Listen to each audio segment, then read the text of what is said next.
Gas, acidity చిన్న సమస్య కాదు. లోపల ఏమి జరుగుతోంది? చాలామంది గ్యాస్ అసిడిటీని చిన్న సమస్యగా తీసుకుంటారు. కానీ తరచుగా వస్తే ఇది మీ జీర్ణ వ్యవస్థలో ఏదో సిగ్నల్ ఇస్తోంది. మన కడుపులో నిజంగా ఏమి జరుగుతుందో సింపుల్గా చూద్దాం. అసిడిటీ అంటే ఏమిటి? మన కడుపులో హైడ్రోక్లోరిక్ ఆమ్లం అంటే HCl ఉత్పత్తి అవుతుంది. ఇది ఆహారం జీర్ణం చేయడానికి అవసరం. కానీ ఆమ్లం ఎక్కువైతే లేదా కడుపు నుంచి ఆమ్లం పైకి ఇసోఫాగస్ అంటే ఫుడ్ పైప్లోకి వస్తే అప్పుడు మంట, గుండెల్లో కాలుతున్న ఫీలింగ్ వస్తుంది. దీన్నే సాధారణంగా అసిడిటీ లేదా హార్ట్ బర్న్ అని అంటారు. గ్యాస్ ఎందుకు ఏర్పడుతుంది? గ్యాస్ 3 కారణాల వల్ల వస్తుంది. మొదటిది గాలి ఎక్కువగా మింగడం అంటే త్వరగా తినడం వల్ల.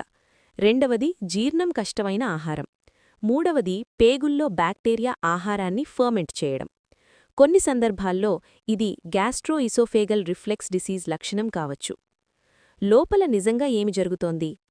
కడుపు గోడలు ఇరిటేట్ అవుతాయి, ఆమ్లం పైకి వస్తే గొంతు దెబ్బతింటుంది, ఎక్కువ కాలముంటే అల్సర్ ప్రమాదం, కొన్ని సందర్భాల్లో ఇసోఫాగస్ ఇన్ఫ్లమేషన్. అందుకే దీన్ని సాధారణ గ్యాస్ అని నిర్లక్ష్యం చేయకూడదు. కారణాలు ఏమిటి?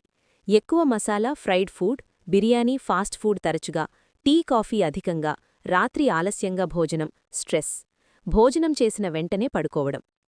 ఎప్పుడు డాక్టర్ని సంప్రదించాలి?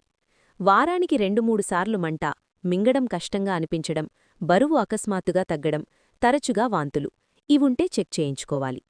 సహజంగా తగ్గించుకోవాలంటే నెమ్మదిగా తినండి, భోజనం తర్వాత 15-20 నిమిషాలు నడవండి, రాత్రి భోజనం పడుకునే ముందు 2-3 గంటలు గ్యాపు, స్ట్రెస్ తగ్గించుకోండి, గోరువెచ్చని నీరు.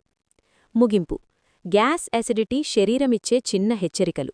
మందులు వేసుకుని మౌనం చేయడం కంటే జీవనశైలిని మార్చితేనే అసలు పరిష్కారం.